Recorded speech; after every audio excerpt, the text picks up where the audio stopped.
Teman-temanku, Shalom, berjumpa lagi di dalam YouTube channel Tanya Aja Pasti Ku Jawab. Berikut ini kita akan menyaksikan sebuah diskusi agama, yaitu agama Kristen dan agama Islam, di mana orang-orang Islam ataupun Muslim banyak sekali mencari referensi ataupun rekomendasi dari ayat-ayat Alkitab, seolah-olah mereka tidak bisa berdiri sendiri tanpa dukungan, tanpa pembenaran dari kitab sucinya orang Kristen.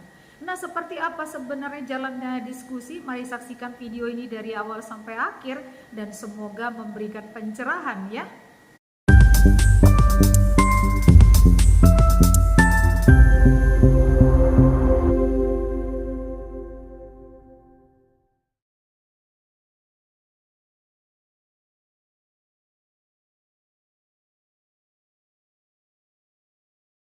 Langkat, silakan On Cam.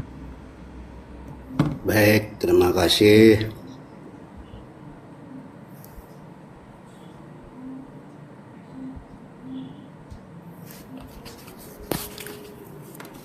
Baik, siap diskusi yang baik, Pak?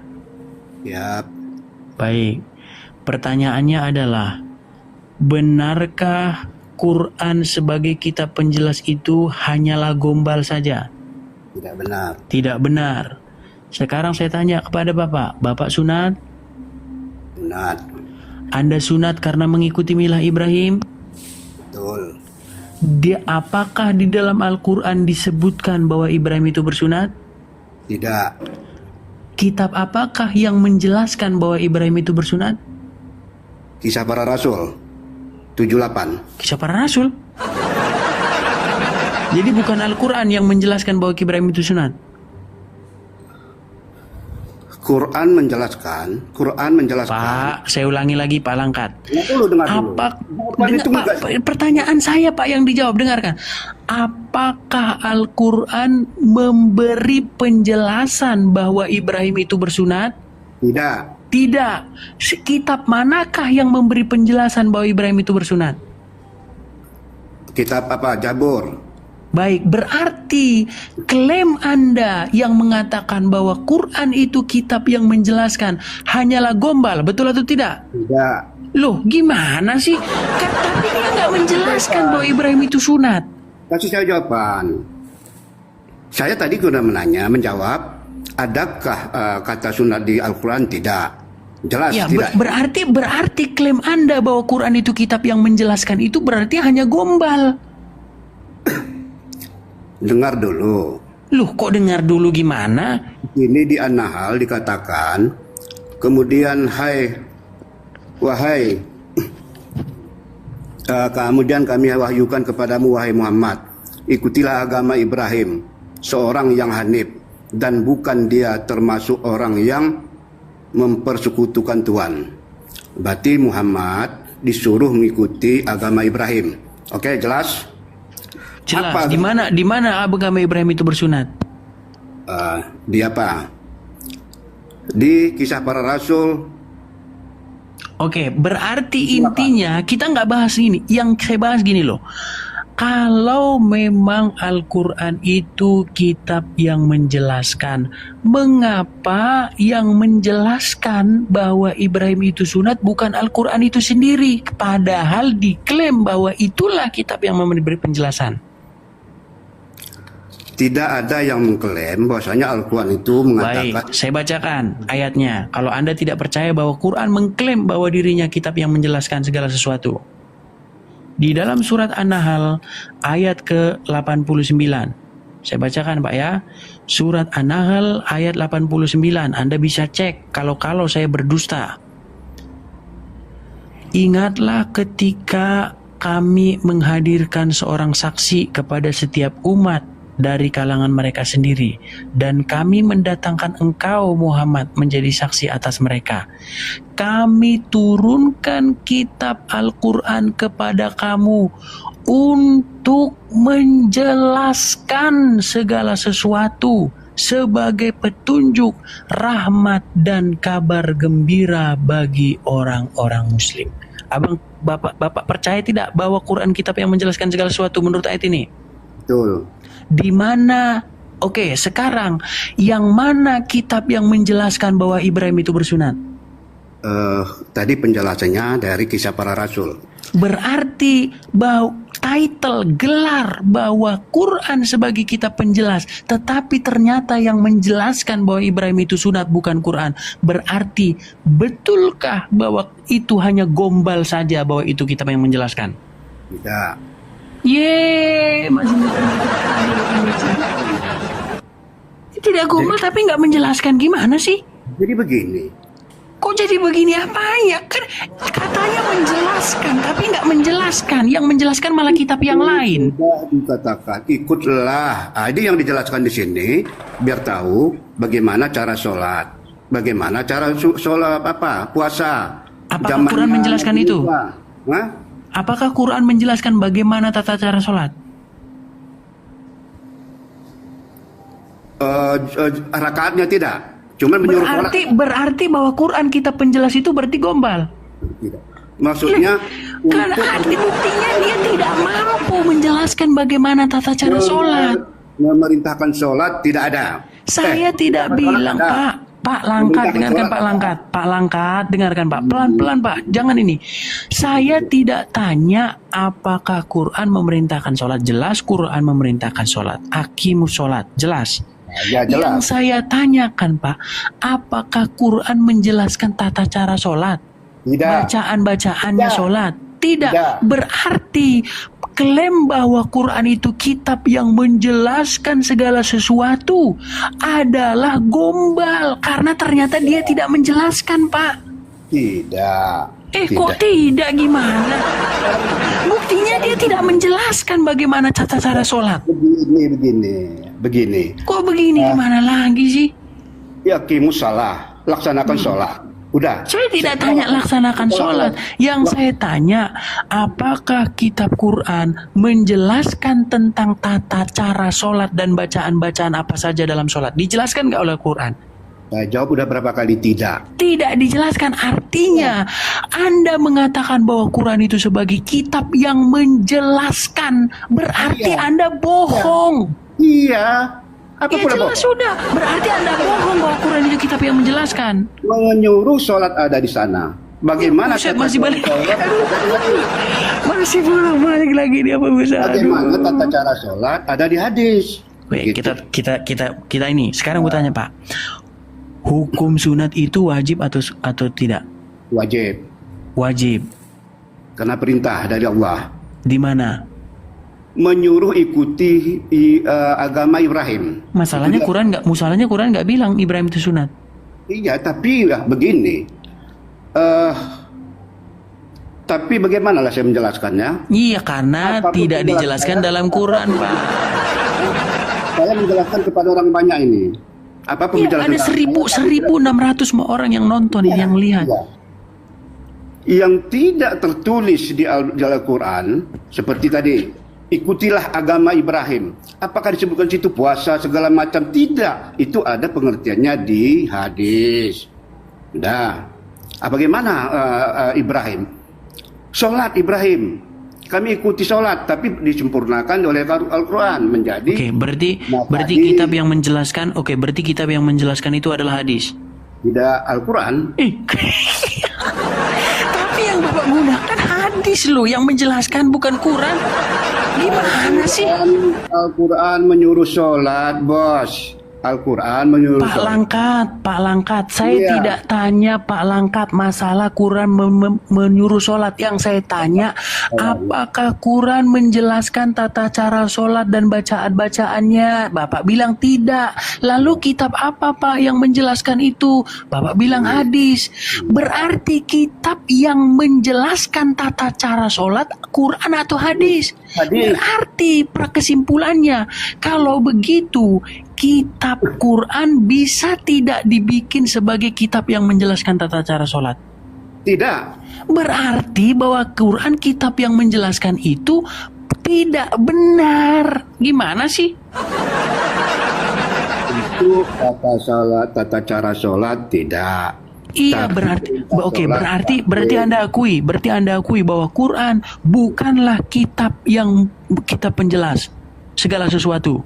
Penjelas, dia penjelas. Disuruh sholat. Gimana ini saya harus ngomongnya nih? Disuruh sholat. Hai, sholatlah kamu. Itu kata Allah. Laksanakan sholat mengingat aku kata Allah. Tapi dia tidak menerangkan sana berapa rakaat. Baik, biar kita nggak muter-muter di situ, Pak. Itu Rasulullah yang menjelaskan. Baik, biar kita nggak muter-muter di situ, Pak Langkat.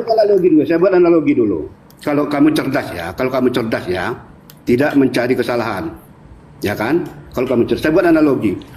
Undang-undang itu harus ada peraturan presiden. Undang-undang itu harus ada peraturan menteri. Peraturan menteri itu harus ada perda. Ada peraturan daerah, begitu dia. Sudah? Apakah undang-undang itu semuanya mengatur di daerah, di kabupaten dan kecamatan? Tidak.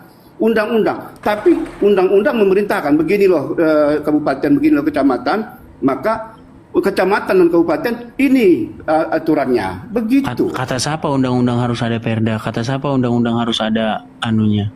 Kata saya. Oke, coba jelaskan di mana peraturan presiden tentang KUHP? Tidak ada. Tadi katanya harus ada. Katanya harus ada tadi. Tidak ada. Itu KUHP zaman tadi Anda bilang barusan harus ada. Gimana sih? Tidak semua. Loh. Tadi Anda bilang harus ada. Ya, harus ada untuk berkaitan dengan daerah. Kalau udah, oke. Sekarang gini aja penutup. Kalau berkaitan dengan hukum, dia satu komando dari atas ke bawah. Itu soal hukum. Soal pemerintahan, lain di pusat, lain provinsi, lain di kabupaten. Baik. Sekarang kita ke intinya.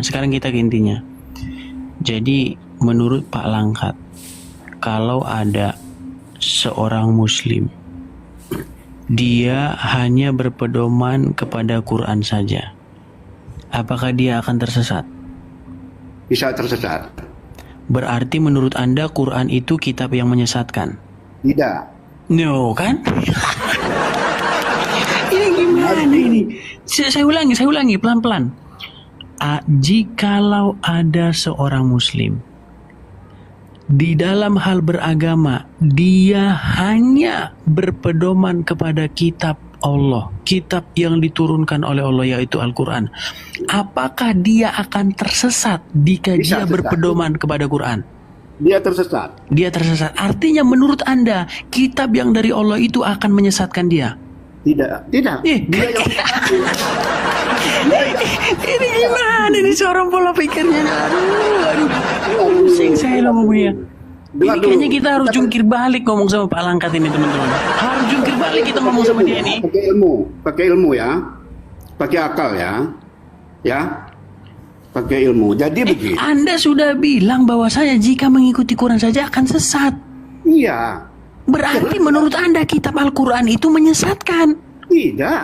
Loh, kok tidak menyesatkan? Buktinya Anda bilang kalau dia hanya berpedoman kepada Quran akan sesat. Karena dia tidak mau mengikuti apa kata Al-Quran. Al-Quran memperintahkan.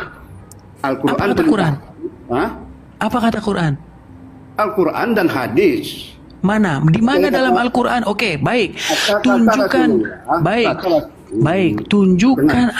Tunjukkan ayat di dalam Quran yang memerintahkan umat Islam untuk percaya kepada hadis Bukhari dan hadis Muslim. Tunjukkan. Tidak ada. Ya terus kenapa Anda fitnah? Kenapa Anda fitnah Quran bahwa Quran menyuruh orang percaya kepada kitab Sahih Bukhari dan Sahih Muslim? Begini. Iya, Anda itu sudah termakan dogma, Pak Langkat. Anda itu sudah termakan dogma-dogma dan pendapat-pendapat umum. Saya, Pak Langkat, dengarkan Pak Langkat. 13 tahun lamanya saya angken kau. Lari kan? Lari ke on cam. Mau menutupi layar ini? Tidak. Layar sudah. Ya sudah, Pak Langkat. Dengarkan Pak Langkat. Anda mengatakan bahwa jika orang membaca Quran, Al-Quran memerintahkan untuk percaya hadis, betul? Betul tidak? Apa nih? Coba dulu. Tadi kan saya bilang, Pak, kalau seorang Muslim berpedoman kepada Quran sahaja, hanya Quran, dia akan tersesat menurut Anda, betul? Karena pilihannya tersesat. Kenapa? Iya, artinya jika Quran saja yang dibaca, jika Quran saja yang dijadikan pedoman oleh dia, menurut Anda dia akan tersesat, betul? Tidak. Dia Sekarang diralat. Sekarang diralat sama dia, teman-teman. Tadi dia bilang katanya sesat, sekarang diralat sama dia. Aduh. Salah dengar. Ini kan bertanya sama yang tanya beda itu dah. Bukan beda. Tadi saya bilang loh, Pak. Dengarkan, makanya saya ulangi pelan-pelan. Jadi orang ini Anda jawabnya berpenuh nafsu. Dengarkan. Beda kali kelas kita. Ini, iya beda kali. Bapak baru lulus SD, diralat sama dia.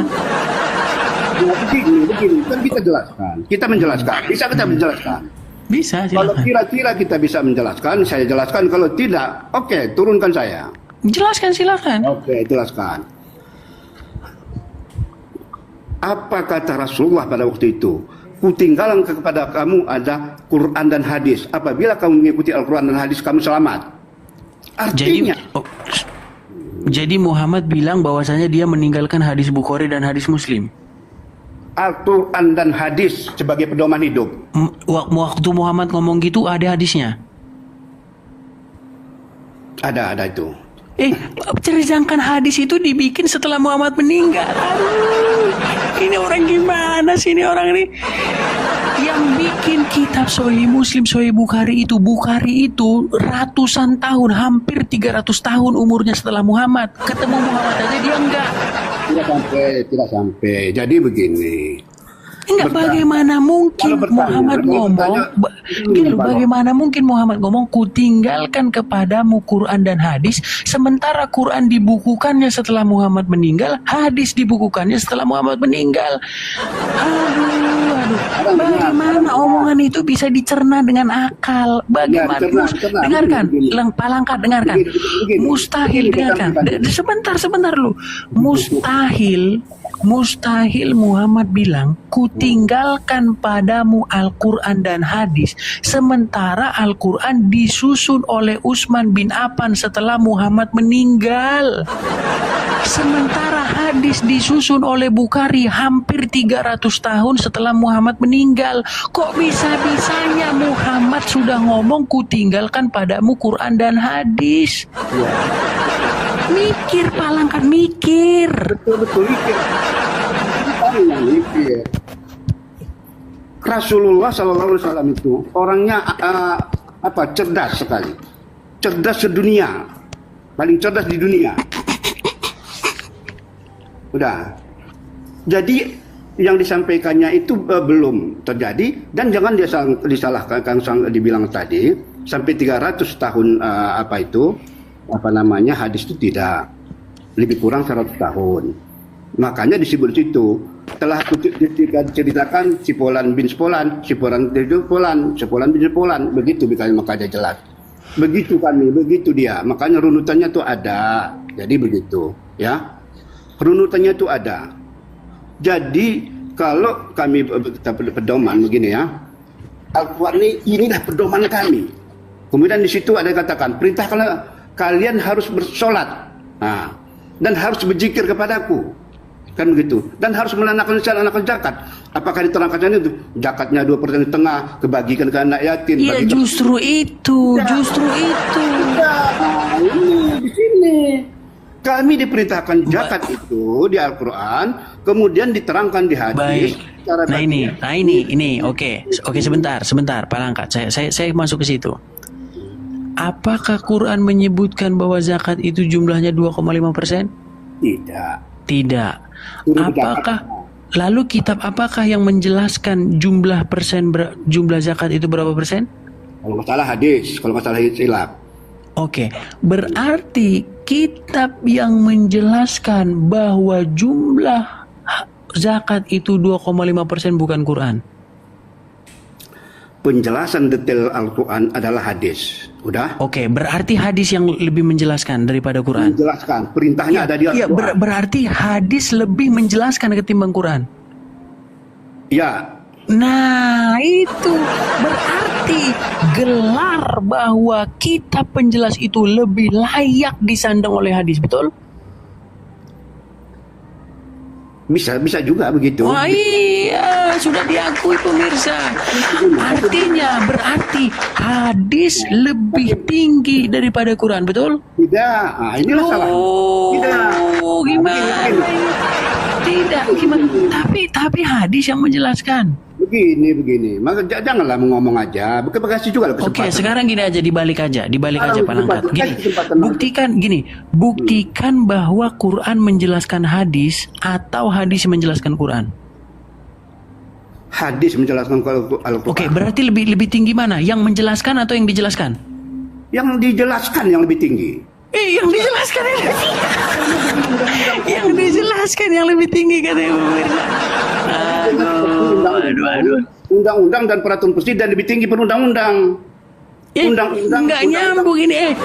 Yang menjelaskan, saya bilang yang dengarkan, yang menjelaskan suatu perkara, lebih detail itu hadis atau Quran. Sebagai perintah. Saya ulangi Pak, Ya. yang menjelaskan, yang ngamuk dia. Emosi dia. Dengarkan dulu, Anda masalahnya berkelit, jangan berkelit. Yang saya tanya adalah, Kau bukan malaikat kau. yang saya tanya adalah, saya host di sini. Saya host di sini. Kalau host patuhi host, dengarkan. Yang saya tanyakan adalah, saya patuhi aturan kamu, tapi bukan kata-kata kamu saya patuhi. Yang saya tanyakan begini, Pak Langkat, dengarkan. Yang saya tanyakan adalah, dengarkan. Yang saya tanyakan adalah kitab yang lebih menjelaskan A. Al-Quran atau B. hadis. Hadis. Baik, berarti gelar bahwa kitab penjelas itu lebih layak disandang oleh hadis daripada Al-Quran, betul? Tidak. Tadi bilang iya, sekarang tidak. Balik lagi dia. Balik lagi dia. Saya belum pernah menjawab dari tadi loh. Saya belum pernah menjawab. Anda jawabannya ganti-ganti terus kok, gimana mau jawab? Coba kita ambil salah contoh. Perintah sholat itu dan bayar zakat itu ada di Al-Quran. Bagaimana tata cara sholat, bagaimana tata cara bayar zakat ada di hadis. Begitu. Oke, berarti hadis lebih rinci daripada Quran. Iya, tapi perintah dari Al-Quran ya. Al-Quran. Ya, berarti hadis lebih menjelaskan ketimbang Al-Quran.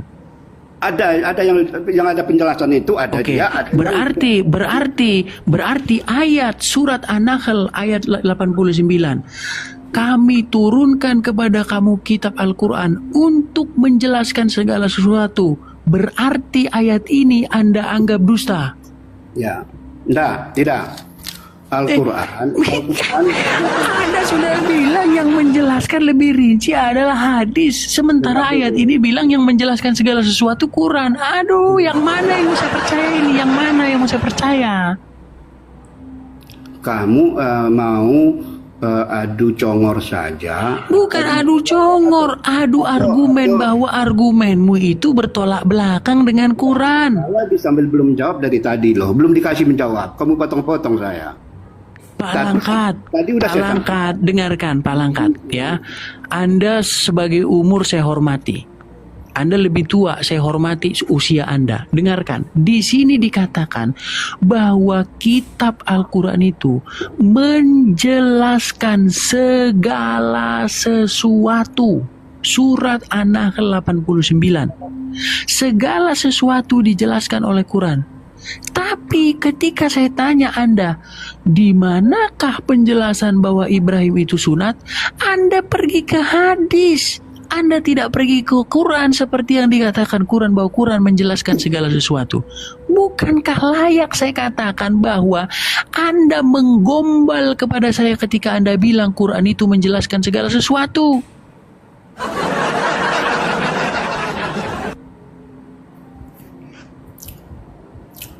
Terdiam dia sekarang, terdiam. Saya ngomong kamu potong. Kalau dengan tata cara, misalnya nih ya, dengan tata cara kami mau tidur, mau ke WC, juga dijelaskan di Al-Quran. Al-Quran itu setingginya mungkin lebih dari 20 Mana dalilnya? Dalilnya mana? Ini dulu. Makanya dia ada di hadis. Al-Quran itu induknya seperti tadi. Kalau dijelaskannya secara runut di situ, runtut apa? Soal sholat. Sholatlah di situ 5 waktu. Subuh 2 rakaat sebelum terbit matahari, zuhur 4 rakaat sebelum baru tergelincir matahari, asar tidak dijelaskan gitu, cuman sholatlah kamu. Maka ada Rasulullah Shallallahu Alaihi Wasallam, orang yang cerdas, orang yang paling dikagumi di dunia, makanya dia menjelaskan tata cara sholat, maka kami mengikut dia. Maka ada kami itu di iman kami itu imanilah Allah, imani Rasul, imanilah kitab. Makanya kami mengimani, dan kitab Zabur kami imani loh, Injil kami imani, yang kami imani termasuk Yohanes 7:8. Jangan lari kemana-mana Pak Langkat. Saya beri Anda waktu, tapi Anda lari kemana-mana loh. Jadi apalagi yang saya jelaskan coba. Oke, yang saya tangkap sebentar. Yang saya tangkap dari apa yang Anda katakan adalah bahwa Al-Quran itu tidak menjelaskan sesuatu dengan rinci, tetapi yang menjelaskan dengan rinci itu adalah hadis, betul? Betul. Baik, Anda punya Al-Quran di tangan? Enggak semua. Apa? Enggak semuanya. Anda punya Al-Quran di tangan? Enggak. Baik, saya bacakan di sini surat Hud ayat yang pertama. Alif Lam Ra.